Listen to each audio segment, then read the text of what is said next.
À votre avis, est-ce l'amour ou l'argent qui fait tourner le monde?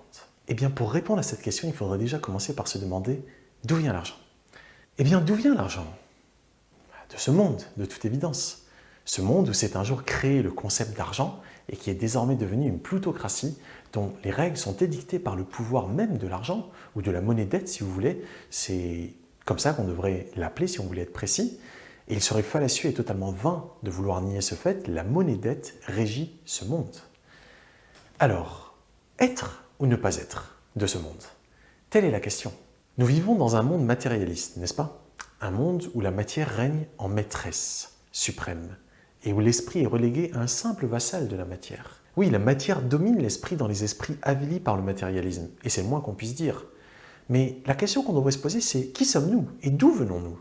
Sommes-nous de ce monde ou sommes-nous juste dans ce monde? Car cela fait un monde de différence. Si nous sommes de ce monde, eh bien les règles de ce monde devraient s'appliquer à nous. Et si nous ne sommes pas de ce monde, alors d'autres règles qui ne sont pas de ce monde devraient dès lors s'appliquer à nous. Si on part du constat que nous sommes arrivés un jour dans ce monde la tête en avant et que nous le quitterons un jour les pieds en avant, eh bien on est en droit de se demander, mais avant d'arriver dans ce monde, où étions-nous? Et après avoir quitté ce monde, où serons-nous? Seul Dieu le sait, comme on dit, mais cela montre bien, par la logique, que nous sommes dans ce monde, mais que nous venons d'ailleurs. Eh bien l'amour est la force qui unit toute la matière. Cet univers tout entier ne tient que par l'amour, cette force qui existe en chaque parcelle de la création et qui est le lien, invisible certes, mais pourtant omniprésent entre les êtres, même si certains, beaucoup, n'en ont pas forcément conscience. L'amour est l'énergie universelle qui anime et compose tant la matière que la non-matière, tant ce qui est créé que ce qui n'est pas encore créé. Et le respect de cette force vitale qu'est l'amour est absolument nécessaire pour l'évolution de nos âmes. Lors de la scène, notre grand frère Jésus avait donné à ses disciples ce dernier commandement. Il leur avait dit « Aimez-vous les uns les autres comme je vous ai aimés ». Et comment les a-t-il aimés?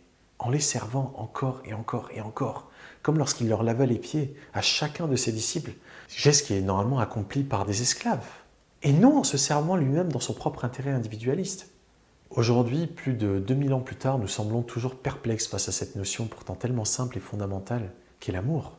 Nous n'arrivons pas encore à comprendre ce que c'est. Alors persévérons, encore et encore et encore, car vu l'illusion matérialiste dans laquelle nous sommes pour la plupart embourbés, emprisonnés, par ignorance de qui nous sommes réellement, il n'est pas étonnant qu'il nous faille nous y reprendre des milliers de fois, encore et encore et encore, pour parvenir à faire l'expérience de cette force infinie qu'est l'amour. Car non, l'amour n'est pas le fruit de notre intellect, ni même un concept philosophique à étudier. L'amour est la vie. Et c'est ce dont nous sommes venus faire l'expérience ici-bas dans ce monde. Et l'argent, pour l'instant, fait partie de ce monde. C'est tout. Pour cet atelier du dimanche 27 février 2022, j'aurai le grand bonheur d'accueillir Magali et Stéphane de la Grande-Ourse qui sont accompagnateurs de transformation des blessures d'âme. Ils sont merveilleux, je les aime, ils m'ont beaucoup aidé.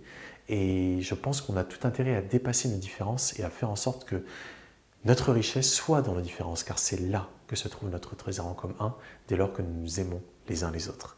Sur ce, je vous souhaite un big boom. Bonne année, à tout de suite.